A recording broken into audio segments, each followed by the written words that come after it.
अगर आप भी चाहते हैं कि LSB प्रेजेंट ऑफिशियल के वीडियो सबसे पहले आप तक पहुंचे तो लाल बटन को दबाकर चैनल को सब्सक्राइब जरूर करें और साथ में बेल आइकन को दबाना ना भूलें।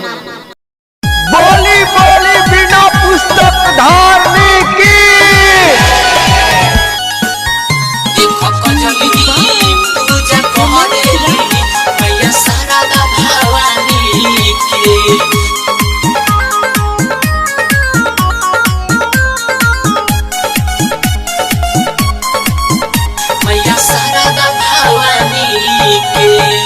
देखने हवा पूजा करेली मैया शारदा भवानी के।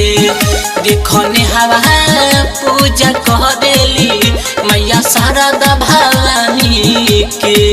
कि फूल लैले बा दीप जलैले बा, कि फूल लैले बा दीप जलैले बा मैया जग कल्याणी के। देख कजली पूजा करेली मैया शारदा भवानी के। देख कजली पूजा करेले मैया शारदा भवानी के। कि फूल लैले बा दीप जलैले बा, कि फूल लैले बा दीप जलैले बा मैया जग कल्याणी के। देखने हवा पूजा करेली मैया शारदा भवानी के।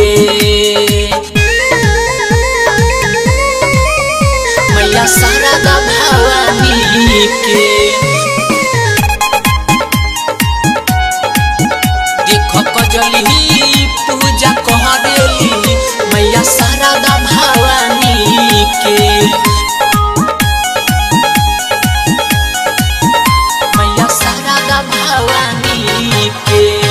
पहले सखी के संगवा माई दुआरी हो, माई दुआरी हो, दुआरी हो पूजा करे सब मिल के हंस सवारी के, हंस सवारी के, हंस सवारी के। माई के मनावेली देख दियावा जारी के, दियावा जारी के, दियावा जारी के, दियावा जारी के।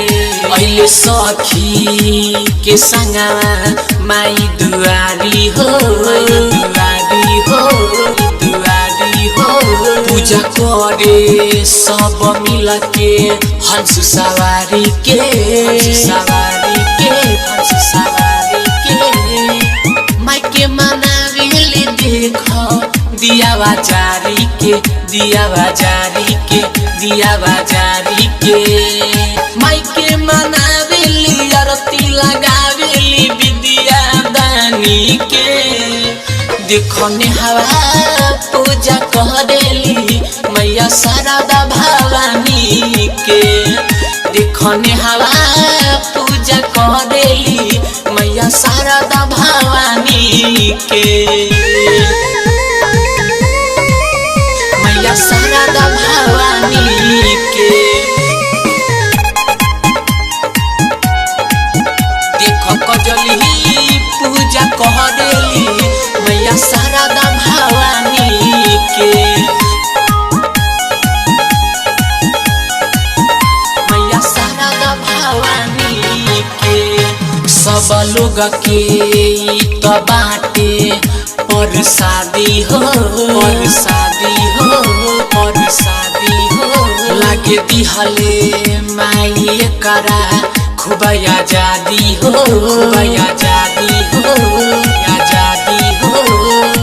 खुशी से नाचेली कजली डीजे बाजी हो, डीजे बाजी हो, डीजे बाजी हो, डीजे बाजी हो। सब लोग के तो बाटे पर शादी हो, पर शादी हो, पर शादी हो लागे दिहले माई करा खूब आजादी हो, खूब आजादी हो, आजादी हो। खुशी से नाचेली पूजा डीजे बाजी हो, डीजे बाजी हो, डीजे बाजी हो। सिलधर सवरिया करम बिर बिहरिया करे गुने गानी देखो कजली पूजा कह देली मैया शारदा भवानी के। देखो नेहवा पूजा कह देली मैया शारदा भवानी